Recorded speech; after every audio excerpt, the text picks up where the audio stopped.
Alice in Wonderland. Here it is, guys. Enjoy it. I can't tell you how pleased I am to have the opportunity to speak to you. And I did speak to Mr. Miller a couple of months ago in connection to this film and Bottle Shock. Okay. And he's obviously crazy about you. And I'm wondering what attracts you to the idea of working with him.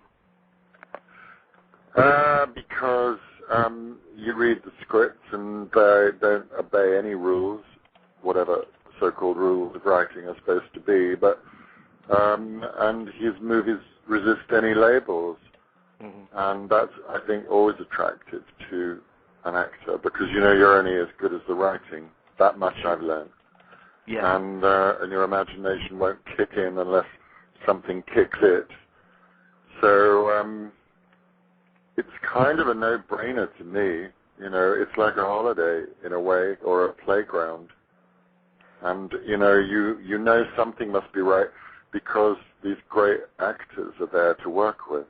Yeah, yeah, and it is like its own sort of rep company. I mean, you're working with people that you worked with on the previous project with Mr. Miller. And yeah. I'm wondering what that does, how that affects the experience of shooting these films. I think it means that there are all sorts of shortcuts. It doesn't make things necessarily simpler or easier, because you're talking about actors who are very challenging to work with, and so it should be.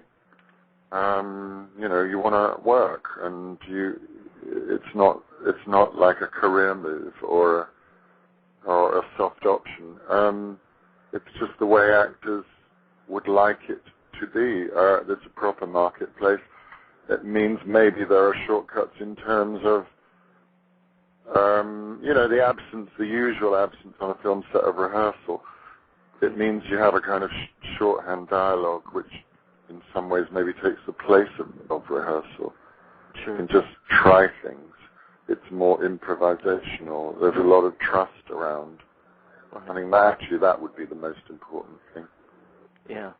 What amazes me is how different these two movies are, too. Nobel Son. Yeah. Very frenetic. Totally different rhythms and totally different look and totally different kind of atmosphere and energy to them. Yeah. And you're playing a real kind of flamboyantly egotistical character in this, and you're just terrific in it. And when you read it on the page, did you have an idea right away how you would approach this guy? Well, I really didn't have a clue, and I got on the plane with not much of a clue either, because the last thing you should probably ever do as an actor is judge your character. So it was a question of finding some way to play him without judging him. I always rely on fairly basic instincts, and some instinct made me go to my dentist in London and say, I need you to make me some imperfect front teeth. Because I thought there was something sort of shark-like about his appetite. Right. And I needed to feel different and look in the mirror and look different. I thought that would be at least a start to something. And it helped a lot. Whether you notice it or not watching the film, I've got these two front teeth that kind of just wrap over each other rather than, being a victim of the great American dentist. Which do you do that often? Do you use kind of external forces to inform kind of the internal life of the character? Well, not that often, although, the costume is very important to me, and usually that's a slow process, and there's always a discussion with the costume designer, and some characters care about the way they look and others don't, and, sometimes I'm happy to totally hand it over if you're playing somebody who makes no choices about what they wear.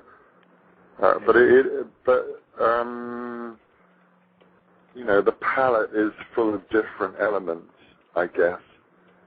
It just depends. In this case, it was an instinct that I obeyed and it helped, but I don't usually go for strong. I'm stuck with who I am, basically, and so are you.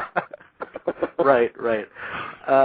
And I noticed that there seems to be, maybe I'm incorrect, but this misconception that you don't delve into comedy that often, but in fact your resume is populated with comical performances. I hope so. I mean, I always think laughter's available. It may not be a joke, it may not be a gag, but the laughter of recognition by an audience, I think's there, whatever you do. I got quite a lot of laughs when I played Hamlet. Yeah, yeah. And so, is that particularly freeing to play a character like this, and is there any danger of taking it too far? There's always that danger, and that's where you need the director. Mm-hmm. Less, is a very useful and quick word for a director to utter. Right. Once we announced that your presence on the show, we were inundated with listener questions. There's a lot of love for you out there. So I know we have limited time, so let me get a couple of these off before we have to part. Anne wants to know, I think Anne is from Germany. Okay. She's really curious about your directing project. I think it's a movie called The House in Paris, and where you are with that. Well, I now know that I don't shoot the last Harry Potter until the end of next year, so although it starts shooting at the beginning of next year. And so therefore there is space, and so with the stars aligning and all the rest of the finagling that goes to making an independent movie, with luck, we will shoot it next year. Oh, that would be terrific. That's the aim. Yeah. Have you directed stage as well? I just finished directing a play in London at the Donmar Warehouse called Creditors by Strindberg, and that also is due to hopefully have another life in New York next year. Is there something about directing that kind of completes you in a way that acting alone doesn't, or is it just a natural extension for you? It's become a very, very different animal. I think it's because I trained at art school and was a graphic designer, it's like pulling all of the elements together. It's not that I prefer one or the other, but it just feels that one's got to a point now where there are certain things about telling a story that you want to hand on, and that the whole business is a bit of a relay race, and at certain times you find yourself holding a baton, and the job is to pass it on. So it's a question then of finding a story that has images jumping off the page that you don't want to act in necessarily, but you would like to talk to a DP about. Right.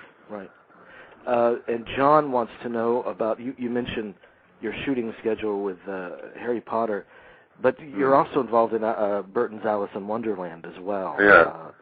Have you already started shooting on that, and tell me about that Well, experience. I've started. It's a complicated process because some of it's live action, some of it's animation, and some of it's stop motion. And I'm playing the caterpillar, which is animated, but it's my face. So I've done a bit of early work on it where they shot me speaking the lines so that they've got something to work with, and then they'll go away and spend the next year putting the whole movie together, and then I guess I'll go and record it all again. So, that is interesting when technology evolves like it has so quickly. It does kind of offer more different opportunities for the actor. Well, when it's in the hands of a complete visionary like Tim, then I'm very happy to be a tube of paint and just hand myself over. Yeah. I just want to say that the film is fantastic. It's so enjoyable, and you are fantastic at it. Yeah, Thanks so much. I would imagine so. And I thank you so much for your time. And Mr. Rickman, we're all huge fans of yours, and please come back to us sometime in the future. Well, I'm an honorary geek then. You are. You'll receive a special plaque pretty soon. Yeah, I think I'd like that badge. It says honorary geek. Thank you. Thank you so much, Mr. Rickman. Bye-bye. All right. Okay. Bye-bye.